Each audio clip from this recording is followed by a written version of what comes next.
श्रीमद् भागवत के टीकाकार पूज्यपाद श्री विश्वनाथ चक्रवर्ती ठाकुर महाशय अपनी टीका में कलयुग का महत्व प्रकाशित करते हुए लिखते हैं कि सर्व अवतारों के अवतारी पूर्ण ब्रह्म सनातन श्री श्री गौर भगवान कलयुग में अवतार लेकर सब जीवों को गोलोक की संपत्ति अमूल्य प्रेम धन बिन मांगे दान देंगे।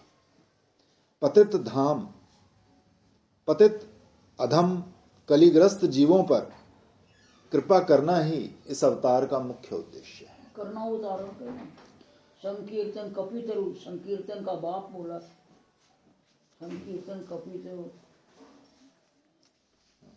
कलयुग अवतार श्री श्री नवद्वीप चंद्र ने कलयुग को पहले ही से नाम महिमा से महिमान्वित किया, जिस पर ब्रह्मा आदि देवताओं का मन भी ललचाने लगा और वो चाहने लगे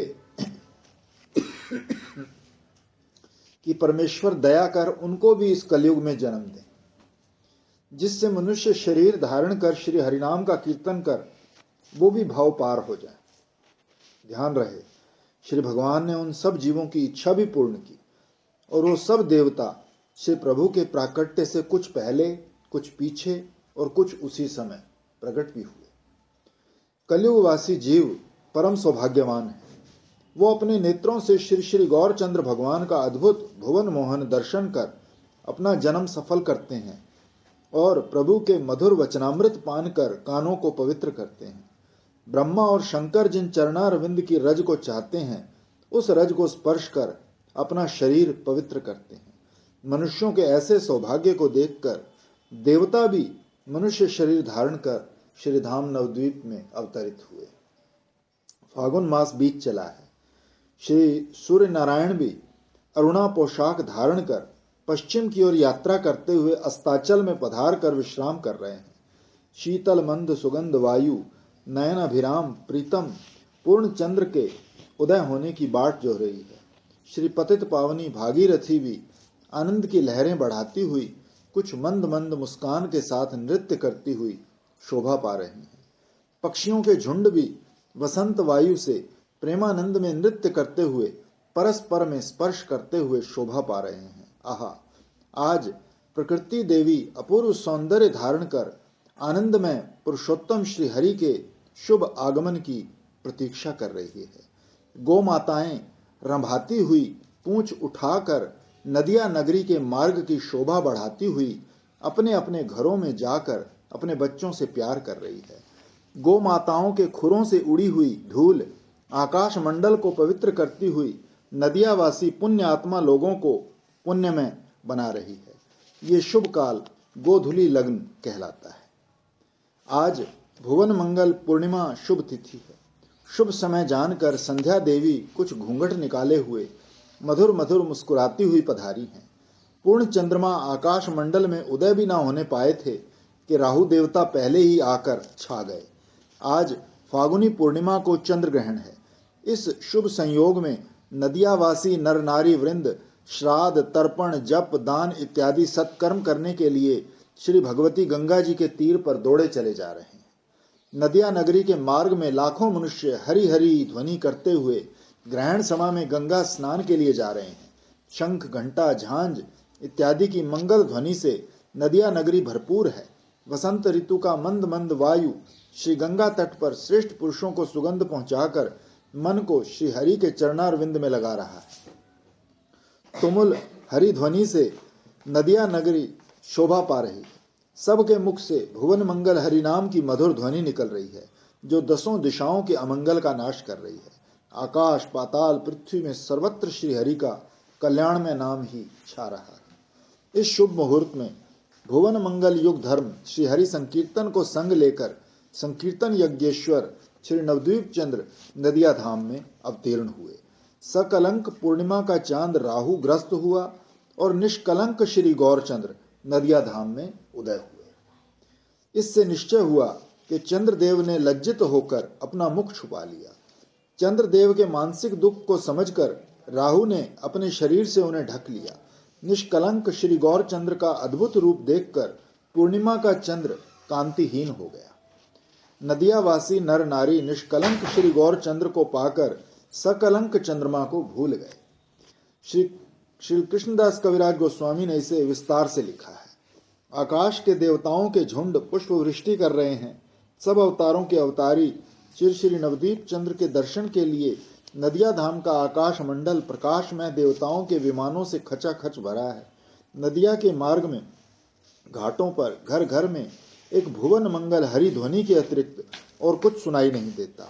अनंत ब्रह्मांड में जितनी मंगल सूचक वस्तुएं हैं वे सब इस फागुनी पूर्णिमा में आकर एकत्रित हो गई हैं। सबके मुख से भुवन मंगल मधुर हरिनाम सुना जाता है। यहाँ तक कि यवनों के मुख से भी शुभ हरिनाम की ध्वनि सुनाई दे रही है। हरिनाम के प्रभाव से सब जीवों का मन प्रसन्न हो रहा है। श्री हरि ने भुवन मंगल संकीर्तन सहित अवतार लिया है। नदियावासी स्त्री पुरुषों के आनंद की आज सीमा नहीं है। आनंदमयी हरि ध्वनि ब्रह्मलोक तक पहुंच रही है। सब देवता सोचते हैं कि चंद्र ग्रहण तो सदा ही होता है, परंतु ऐसी ब्रह्मांड व्याप्त हरि ध्वनि कभी नहीं सुनी। नदियावासी मन मन में मनाते हैं कि ऐसा चंद्र ग्रहण हमेशा हो। इस प्रकार सर्व जगत व्यापी भुवन मंगल हरि संकीर्तन यज्ञेश्वर सर्व अवतार सार श्री नवदीप चंद्र नदिया धाम में शुभ लग्न और शुभ समय में अवतीर्ण हुए। नवद्वीप वासी आबाल वृद्ध बनिता सब गंगा तट से मिश्र पुरंदर के घर की ओर दौड़े चले जा रहे हैं।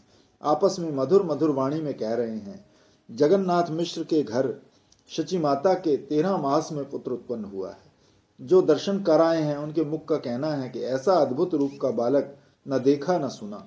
मालूम होता है ये तो लक्ष्मीपति श्री नारायण ने ही जन्म लिया है। इस प्रकार वार्तालाप करते हुए अद्भुत बालक के दर्शनार्थ मिश्र पुरंदर के घर सब जा रहे हैं। इनमें मिश्र पुरंदर के प्रिय बंधु परम कृष्ण भक्त वैष्णव श्रीवास पंडित भी धर्म पत्नी सहित पधारे हैं। आज मिश्र जी का घर नदियावासी स्त्री पुरुषों की भीड़ से खचाखच भरा है। ग्रहण में गंगा स्नान करके सभी लोग आज मिश्र जी के घर पधार रहे हैं। कारण कि मिश्र जी का घर गंगा तट के समीप ही है। छोटे छोटे बालक और बालिकाओं के झुंड मिलकर आनंद में नाचते हुए ताली बजाकर हरि ध्वनि कर रहे हैं। नदियावासी अति वृद्ध स्त्री पुरुष कहते हैं, हमने ऐसा आनंद उत्सव कभी नहीं देखा। पुत्र जन्मोत्सव में इतने मनुष्यों की भीड़ और सबका हरिनाम में इतना प्रेम कभी नहीं देखा। मिश्र पुरंदर एक दरिद्री और गृहस्थी ब्राह्मण है। उनके घर पुत्र जन्मोत्सव में इतने लोगों का एकत्रित होना और इतनी धूमधाम मचना अति आश्चर्य है। मिश्र पुरंदर को एक अपूर्व रूप लावण्य संपन्न पुत्र रत्न प्राप्त हुआ। कोई कहता है जगन्नाथ के घर साक्षात नारायण ने अवतार लिया। कृपया मैं पाठक वृंद बाहर के मनुष्यों को यहीं छोड़कर आइए एक बार जरा मिश्र दंपत्ति के पास अंदर चलें और पुत्र प्रेम में माता पिता के दर्शन करें। आहा, शची माता सूतिका ग्रह में नवजात पुत्र को गोदी में लेकर जगत जननी की सदृश विराजी हैं और अद्भुत रूप दिव्य ज्योतिर्मय नवीन बालक का मुख चांद टकटकी लगाकर निहार रहे हैं। शची माता आनंद में मग्न होकर स्वामी को निकट बुलाती है, परंतु प्रेम से गदगद कंठ होकर वाणी रुक जाती है। कुछ क्षण उपरांत प्रकृतिस्थ होकर शची माता स्वामी से मृदु भाषा में कहती है, स्वामिन, बहुत पुण्यों के फल से हमें यह अद्भुत पुत्र रत्न मिला है। पुत्र का मुख चांद देखकर जन्म सफल कीजिए। मिश्र पुरंदर के हृदय में आज एक अपूर्व आनंद की धारा बह रही है। शरीर पुलकायमान हो रहा है, नैनों से प्रेम अश्रु बह रहे हैं। दिव्य ज्योतिर्मय पत्नी की गोद में दिव्य ज्योतिर्मय नवजात शिशु का दर्शन कर आनंद में मग्न हो रहे हैं। शची माता सूतिका ग्रह में पुत्र को गोद में लिए मुख चांद निहार रही है। द्वार पर मिश्र पुरंदर प्रेम में मग्न हुए हुए खड़े हैं और पुत्र का दर्शन कर रहे हैं। दोनों ही का कंठ प्रेम से अवरुद्ध है, दोनों ही बाह्य ज्ञान शून्य है। मिश्र दंपति के इस समय के प्रेम को ठाकुर लोचन दास जी ने भी इस प्रकार लिखा है। श्रीपाद जगन्नाथ मिश्र पुरंदर नर नारायण रूप पुत्र का मुख चांद निहार कर प्रेमानंद समाधि में निमग्न हो गए। श्री वृंदावन दास ठाकुर लिखते हैं कि महाराज को लोगों के द्वारा भोज जगाने पर चेत हुआ। पुर की सौभाग्यवती स्त्रियों के झुंड सूतिका ग्रह के उनको पता भी नहीं होगा ये भगवान है, लेकिन उनको देख के आनंद तभी आ रहा होगा। नहीं, उनको पहले से पता था भगवान। उनको मालूम है, उनको बोले तो पुत्र ही है, लेकिन बचपन में ही वो अजीब अजीब काम करते थे, झट से कुछ ले आते, बाहर से सोना ले आते, कुछ जो चीज प्रकट कर देते, तो उनको आभास तो था ही। आनंद सूचक जय जय ध्वनि कर रहे हैं। सभी की ये वासना है कि नवीन बालक का मुख चांद एक बार देखकर अपना जन्म सफल करें, नेत्र तृप्त करें। श्रीवास पंडित की धर्म पत्नी मालिनी देवी सूतिका गृह के द्वार पर जाकर मिश्र पुरंदर से बोली, महाराज आप कृपा कर बाहर बैठिए। आप तो द्वार रोक कर ही बैठ गए, और सब लोग आपके पुत्र रतन का कैसे दर्शन करेंगे। तो मिश्र पुरंदर लज्जित होकर बाहर आ गए। प्रभु की धात्री माता नारायणी देवी को साथ लेकर मालिनी देवी सूतिका गृह में प्रविष्ट हुई। नारायणी देवी शची माता की सखी हैं। उनको बहुत दिनों से यह उत्साह था कि मैं ही श्री गौरांग महाप्रभु की धात्री माता बनूंगी, और इन्होंने इसके लिए पहले ही शची माता से कह रखा था। मेरे प्रभु जिस दिन से शची माता के गर्भ में पधारे हैं, उसी दिन से नारायणी देवी शची माता की सर्व प्रकार से सेवा कर रही हैं। पूर्ववासिनी कुल ललना वृंद टोली बना बना कर आ रही हैं। प्रस्फुटित पद्म पुष्प के सदृश सुंदरी कुल कामिनी वृंद मिश्र पुरंदर के घर की शोभा को बढ़ा रही हैं। इन स्त्रियों में देव कन्या और देव वधु छद्म वेश में शची माता की गोद में बाल गौरांग के दर्शनार्थ पधारी हैं। पुर नारी उन देव नारियों को नहीं पहचानती, क्योंकि सब प्रेम में मग्न हैं। पुर नारी वृंद ने शिशु श्री गौरांग के दर्शन कर नेत्रों को सफल किया। इसी समय शची माता के पिता श्रीपाद नीलांबर चक्रवर्ती श्रीवास पंडित को साथ लेकर सूतिका गृह के द्वार पर पधारे। यद्यपि उस समय लोगों की बड़ी भारी भीड़ थी, फिर भी प्रेम रज्जु से बंधे वो पहुंच ही गए। श्रीवास पंडित परम कृष्ण भक्त नैष्ठिक ब्राह्मण हैं। सूतिका गृह के द्वार में से झांक कर अपने निशंक बाल गौरांग के दर्शन किए। बाल गौरांग के दर्शन मात्र से प्रेमानंद में गदगद होकर श्रीवास पंडित नर नारायण रूप शचिनंदन को हाथ जोड़कर प्रणाम कर स्तुति करने लगे। श्रीपाद नीलांबर चक्रवर्ती श्रीवास पंडित का ये चरित्र देखकर दंग रह गए। उनका हाथ पकड़कर बाहर लाए और सावधान किया। श्रीपाद नीलांबर चक्रवर्ती ने विचार कर देखा कि उनकी सुपुत्री के गर्भ से सर्व सुलक्षण युक्त महापुरुष का अवतार हुआ है। श्रीवास को पास बैठाकर जन्म पत्रिका का विचार करने लगे। पाठक वृंद को पहले बताए हैं कि वे ज्योतिष शास्त्र के परम ज्ञाता हैं। ज्योतिष शास्त्र की गणना से बाल गौरांग के अति अद्भुत महाराज लक्षण दिखाई दिए। ये देखकर नाना जी बड़े प्रसन्न हुए। फिर आप सूतिका गृह के द्वार पर जाकर पुत्री रूप जगत जननी की गोद में दोहिता रूप नर नारायण का अद्भुत रूप निहार कर आनंदित हुए और बोले, श्रीवास जी, ये बालक ब्राह्मण कुल में गौड़ देश में चक्रवर्ती राजा होगा। इस बालक के सब लक्षण चक्रवर्ती के लक्षणों से मिलते हैं। शची का लाला बृहस्पति के तुल्य विद्वान होगा। अल्पायु में ही सकल गुण निधान होगा। श्रीपाद नीलांबर चक्रवर्ती जिस समय जन्म पत्रिका फल सुना रहे थे, उसी समय एक अज्ञात कुलशील महापुरुष विप्र रूप में पधारे। चक्रवर्ती ठाकुर जो फल सुना रहे थे उसे सुनकर आगंतुक ब्राह्मण को संतोष नहीं हुआ। वो स्वयं जन्म पत्रिका लेकर सबके सम्मुख फल कहने लगे। नीलांबर चक्रवर्ती के विचार में ये विप्र साक्षात बृहस्पति ही थे। प्रभु का शुभ जन्मदिन महोत्सव विचार कर ही आए। आप चाहते हैं कि जगत के जीवों को आज से ही मालूम हो जाए कि नर रूप में पतित पावन साक्षात श्री नारायण कृपा कर पधारे। तो ब्राह्मण बोले, ये बालक श्री नारायण है, इसमें संदेह नहीं करना। ये सर्व धर्म का पालक है, श्री वेद व्यास जी ने वर्णा। ये नूतन धर्म प्रचार करे, जिससे कलयुग के जीव तरें।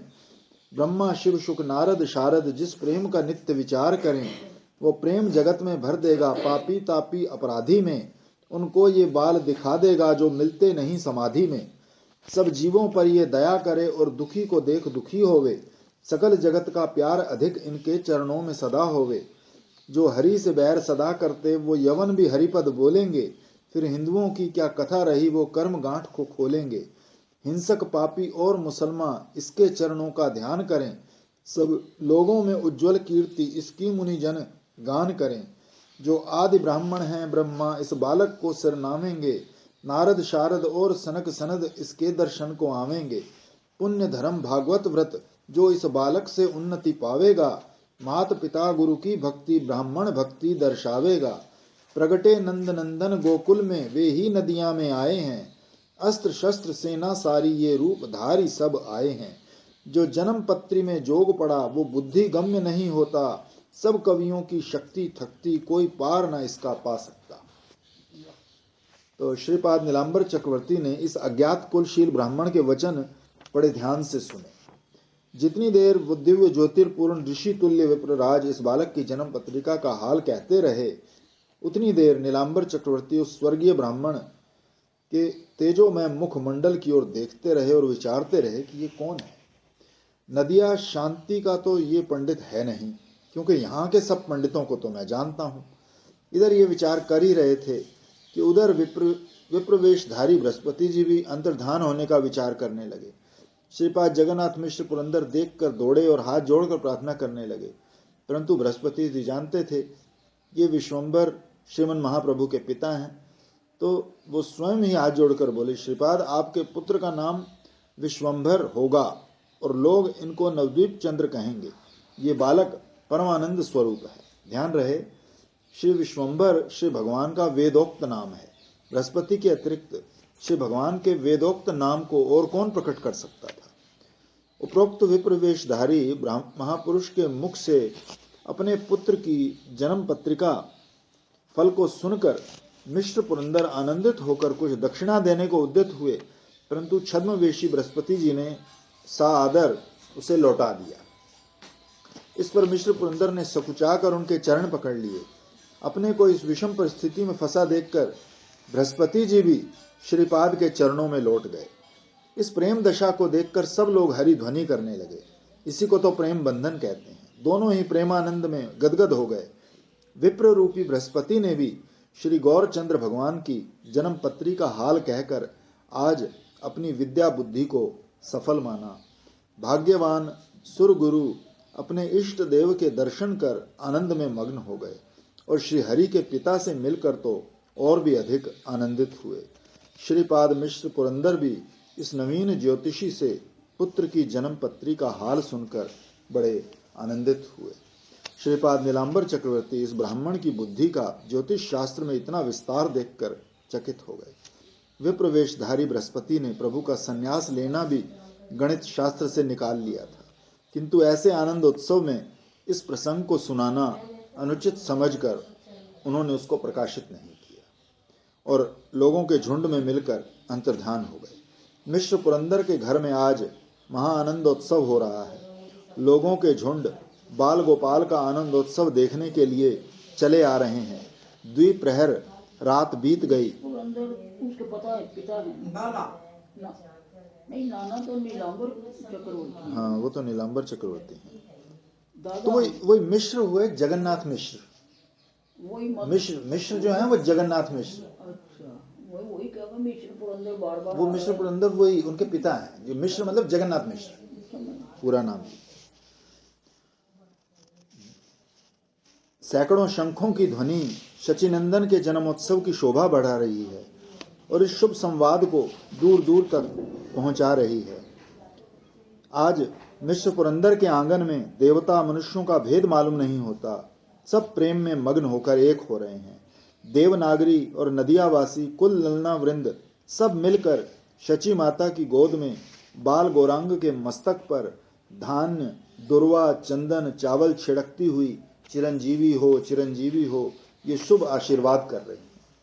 शची माता ने इन नव आगता परम सुंदरी अद्भुत रूप लावण्यमयी रमणियों को जो आज पुत्रोत्सव में पधारी हैं पहले कभी नहीं देखा है। प्रेममयी जननी प्रेम में मग्न है, इसीलिए किसी से पूछती भी नहीं कि बीबी तुम कहाँ रहती हो। आज श्री जगन्नाथ के आंगन में आनंद की लहरें उठ रही हैं। घाट बाट और घर घर में यही आनंदोत्सव मनाया जा रहा है। आनंद ध्वनि, हरि ध्वनि और जय ध्वनि से गगन मंडल व्याप्त है। सूतिका ग्रह के द्वार पर सहस्र सहस्र स्त्री पुरुषों का समागम हो रहा है। श्रीपाद जगन्नाथ मिश्र पुरंदर ने स्नान करके पुत्र का जात कर्म संस्कार किया। शची माता की प्रिय सखी नारायणी देवी ने बच्चे के कल्याणार्थ मंत्रों से पवित्र घी और मीठा कुशा में लगाकर बाल गौरांग की जिह्वा पर लगाया। चारों दिशाओं में मंगल बाजे बजने लगे। अनंतर गोमय, गोमूत्र, गंगा जल, घृत, दही, दूध सब पवित्र वस्तुओं को मिलाकर बाल गौरांग के श्रीअंग का मार्जन किया। शुभ घड़ी में बाल गौरांग का नाल छेदन कर्म संपन्न हुआ। नीम के पत्तों से बाल गौरांग के सब अंगों में रक्षा कवच बांधा गया। ये सब वृतांत ठाकुर जयानंद ने श्री चैतन्य मंगल ग्रंथ में लिखा है। श्री गौर भगवान की शुभ जन्म तिथि सर्व मंगल दायिनी फागुनी पूर्णिमा है। गौड़ीय वैष्णव मंडली ने इस मंगलमयी सर्व सिद्धि प्रदायनी तिथि का नाम श्री श्री गौर पूर्णिमा रखा है। श्री गौरांग अवतार को महानुभावों ने सर्व अवतार सार बताया है। इसका प्रमाण स्वरूप स्वयं तिथिराज पूर्णिमा तिथि है, जो पूर्ण अवतार की सूचना दे रही है। श्री राम नवमी, कृष्ण जन्माष्टमी, श्री नरसिंह चतुर्दशी और श्री वामन द्वादशी, ये सब तिथियां श्री भगवान के अवतार की मंगलमयी जन्म तिथि हैं, परंतु सब तिथियों की रानी श्रेष्ठ पूर्णिमा तिथि है। श्री गौर भगवान के सर्वश्रेष्ठ अवतार होने में और भी एक कारण है। श्री गौर भगवान अद्भुत रूप धारण कर उच्च विप्र कुल में बंग देश में अवतीर्ण हुए। श्री भगवान का पूर्णावतार विप्र कुल में पहले कोई नहीं हुआ। इस कारण से श्री गौरांग सुंदर को महानुभाव सर्वश्रेष्ठ अवतार वर्णन कर गए हैं। श्री श्री गौरांग महाप्रभु की पुण्यमयी शुभ जन्म तिथि की ब्रह्मा आदि देवता गण भी आराधना करते हैं। ये श्री चैतन्य भागवत में लिखा है। गोस्वामी शास्त्र मत से गौर पूर्णिमा को व्रत करना भी लिखा है। श्रीमद् भागवत के प्रसिद्ध टीकाकार श्रीपाद विश्वनाथ चक्रवर्ती ठाकुर श्री वंशी लीलामृत ग्रंथ में लिखते हैं कि श्री गौर जन्म तिथि फागुनी पूर्णिमा भोग मोक्ष देने वाली है। श्री कृष्ण जन्माष्टमी की तरह इनमें भी पूजन और व्रत भक्ति सहित करना चाहिए। प्रतिवर्ष जो भक्त गौर जन्मोत्सव व्रत करते हैं वो सदा आनंद में हरि के धाम को जाते हैं। व्रत के दिन नास्तिक, चोर और असत्य भाषी पुरुषों से संभाषण नहीं करना चाहिए। श्री श्री गौरांग महाप्रभु के शुभ जन्मोत्सव श्रवण का फल श्री व्यासावतार श्री वृंदावन दास ठाकुर लिखते हैं। श्री गौर चंद्र का जन्म महोत्सव चित्त लाकर जो सुनते हैं, जन्म मरण भवसागर में फिर दुख नहीं पाते हैं। श्री चैतन्य चरितामृत कार श्री कृष्णदास कविराज गोस्वामी लिखते हैं, श्री हरि दया के सागर ने श्री शची के घर अवतार लिया। चित हित देकर जो नर सुनता वो भव सागर के पार गया। मनुष्य जन्म को पा करके जो गौर गुणों को नहीं सुनते वो जन्म जन्म दुख पाते हैं, फिर अंत नरक में जा पड़ते। श्री हरि चरित अमृत धारा तज विषय गरल जो पीते हैं, हा वंध्या जननी क्यों न भई ये वृथा जगत में जीते हैं। श्री गौर भगवान के प्राकट्य का शुभ दिन और श्री गौर भक्तों के लिए बड़े आनंद का दिन है। बहुत दिनों से भक्तवृंद इस शुभ दिन की बाट जोहते रहते हैं। शास्त्रोक्त समस्त यज्ञ याज्ञ करने से जो फल मिलता है वही फल श्री गौर पूर्णिमा को श्री हरि की आराधना करने से मिलता है। श्री गौर भक्त पाठक वृंद से सविनय प्रार्थना है कि जैसा भक्त वृंद के मुखार वृंद से सुना और तुच्छ बुद्धि के अनुसार समझा है, वैसा ही श्री हरि गौर चांद का जन्मोत्सव संक्षेप से लिखा है। कुछ त्रुटि हो तो क्षमा करें। श्रीपाद नीलांबर चक्रवर्ती श्री गौर हरि की जन्म पत्री में गणित करके बताते हैं कि ये ब्राह्मण वंश में बंगाल में राजा होंगे। ये गणना कोष्ठ में निम्न प्रकार है कि नदिया अवतार जगत गुरु श्री गौरांग देव की शुभ जन्म तिथि फागुनी पूर्णिमा श्री श्री गौर पूर्णिमा को भक्त लोगों को श्री भगवान की आराधना अवश्य करनी चाहिए। ये सर्व मंगल दायिनी भक्ति स्वरूपणी श्री गौर पूर्णिमा भक्त मात्र के लिए व्रत और श्री विश्वंभर का ध्यान करना बताती है। इस तिथि का निरादर करना भक्तों को उचित नहीं। श्री गौरांग महाप्रभु की जन्म तिथि का अवश्य आदर करना चाहिए। त्रिताप संतप्त जीवों के उद्धार के लिए पतित पावन श्री विश्वंभर इस पवित्र तिथि में उदय हुए। जो भक्त इस दिन श्री महाप्रभु का जन्म चरित्र पाठ और श्रवण करते हैं और गदगद वाणी से श्री हरि का कीर्तन करते हैं, वे पुण्यात्मा लोग सहज में ही संसार सागर से तर जाते हैं। जय जय श्री गौरांग हरि, जय जय जगद आधार, चरण कमल रति दीजियो विनवो बारंबार। बस